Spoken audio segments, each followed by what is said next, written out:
నమస్తే అందరికీ. రాజ్యం మన చేతుల్లోకి రావాలని ఎంతోమంది రాజ్యాధికారం కావాలని ప్రతిరోజు మాట్లాడుకుంటూనే ఉన్నాం. మాట్లాడుకుంటే కాదు,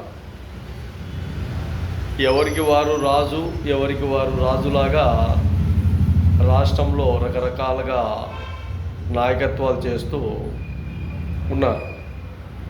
పార్టీలు మాత్రం మహా అంటే ఆంధ్రప్రదేశ్లో ఒక 10 పార్టీలు, రాజకీయ పార్టీలు, రిజిస్ట్రేషన్ పార్టీలు కూడా కొన్ని ఉన్నాయి.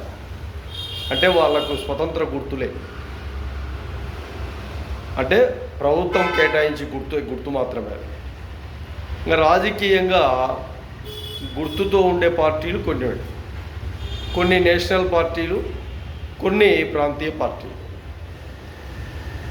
కానీ ఒక పార్టీ రిజిస్ట్రేషన్ చేయాలా అంటే ఈసీలో ఎలక్షన్ కమిషన్లో కట్టాల్సిన డబ్బు మాత్రం 10,000 రూపాయలే.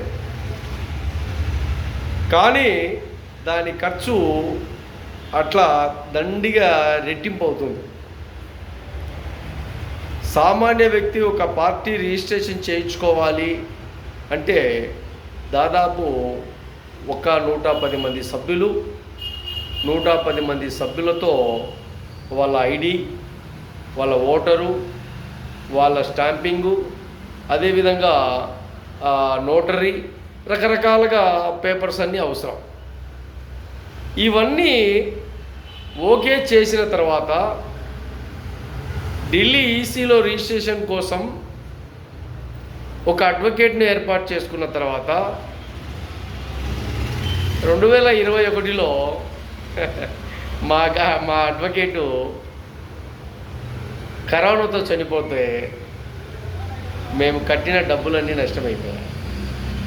అలాగే రాష్ట్రంలో చాలామంది పార్టీల విధానంగా, రాజకీయ పార్టీ విధానంగా ముందుకొచ్చే విధంగా ప్రణాళికలు తీసుకోండి.